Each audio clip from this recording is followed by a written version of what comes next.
200 രൂപ ഞാൻ തരാം. പക്ഷെ നാളെ രാവിലെ തിരിച്ചു തരണം. എനിക്ക് കറണ്ട് ബില്ല് അടയ്ക്കാനുള്ള പൈസ അത്. നിങ്ങളുടെ വീട്ടിൽ കറണ്ട് ബില്ല് വന്നോ? ആ. ഇവിടെ ഇനി എപ്പോഴാണോ വരുന്നത്? എത്ര രൂപയായി? എത്ര രൂപ നിന്നെന്ന് എനിക്കറിയില്ല. ഒരുത്തൻ രാവിലെ വന്നിട്ട് ആ മീറ്ററിന്റെ അവിടെ വേട്ടാവളയും കൂട് കൂട്ടുന്ന നോക്കി എന്നിട്ട് ഏതാണ്ട് എഴുതി ബില്ലടിച്ച് തന്നു. ഇനി വേട്ടാവളിന്റെ കൂടിന്റെ വാടകയാണെന്നോ കറണ്ട് ബില്ലാന്നോ എനിക്ക് ഞാനേ കാപ്പി തരാം കുടിക്കാൻ. കാപ്പി കുടിച്ചാ ഗ്യാസ് വരുത്തില്ലോടി? കാപ്പി കുടിച്ചാൽ വരത്തില്ല, വിളിച്ച് ബുക്ക് ചെയ്യണം, എന്നാലേ ഇവിടെ കൊണ്ട് തരത്തുള്ളൂ. എന്തെന്ന്? ഗ്യാസ്. ഓ, എന്നെക്കാളും നല്ലത് ബിഗ് കിട്ടേണ്ടി ഇളക്കുക.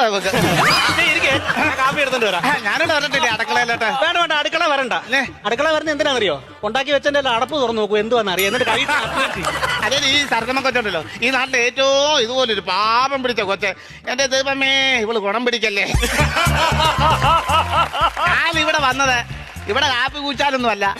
ഇവിടെ കെട്ടിച്ചയച്ച് ഇവിടെ പുന്നാര മോള് 3-4 ദിവസം കൊണ്ട് ഇവിടെ വന്ന് നിൽക്കുക. അത് എന്തിനാന്ന് ഈ സരസമയ്ക്കെന്ന് അറിയണം. എന്നിട്ട് ദാഹജലം ഞാൻ തൊണ്ടയ്ക്ക് നടക്കത്തുള്ളൂ. എത്ര ദിവസം കഴിക്കുന്നു പറയാൻ.